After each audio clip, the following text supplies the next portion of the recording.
Chapter 3.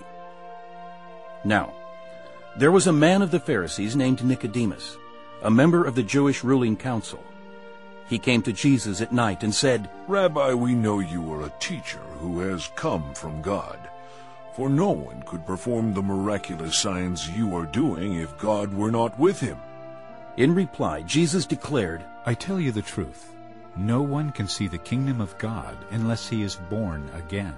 "How can a man be born when he is old?" Nicodemus asked. "Surely he cannot enter a second time into his mother's womb to be born." Jesus answered, I tell you the truth, no one can enter the kingdom of God unless he is born of water and the Spirit. Flesh gives birth to flesh, but the Spirit gives birth to spirit. You should not be surprised at my saying you must be born again.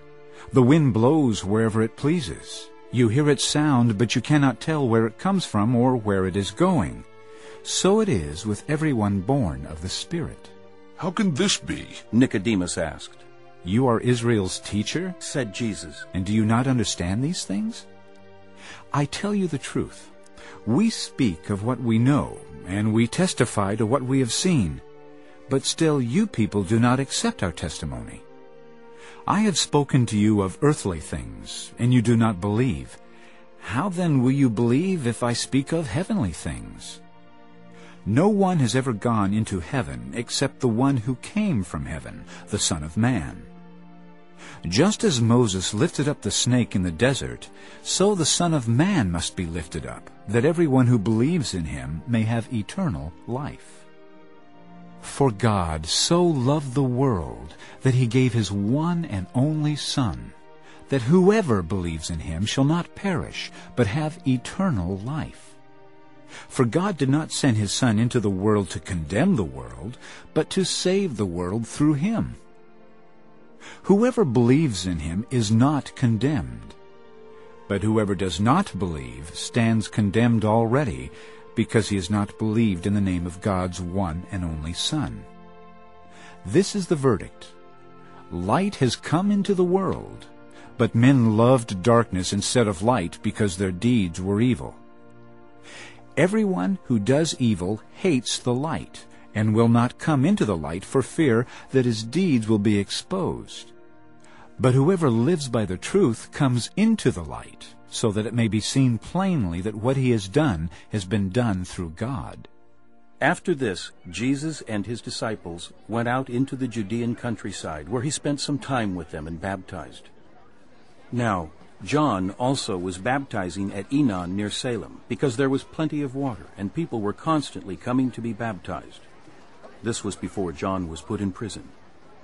An argument developed between some of John's disciples and a certain Jew over the matter of ceremonial washing. They came to John and said to him, "Rabbi, that man who was with you on the other side of the Jordan, the one you testified about, well, he is baptizing, and everyone is going to him."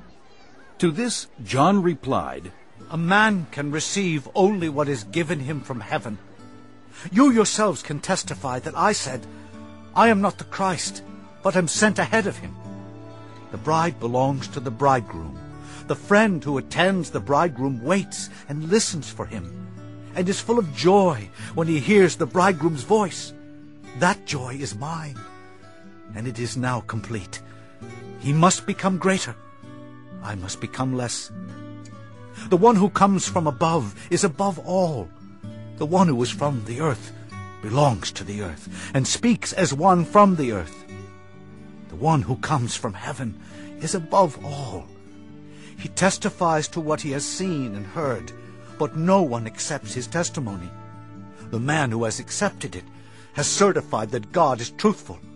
For the one whom God has sent speaks the words of God, for God gives the Spirit without limit. The Father loves the Son, and has placed everything in his hands. Whoever believes in the Son has eternal life. But whoever rejects the Son will not see life, for God's wrath remains on him. Chapter 3. Now, there was a man of the Pharisees named Nicodemus, a member of the Jewish ruling council. He came to Jesus at night and said, "Rabbi, we know you are a teacher who has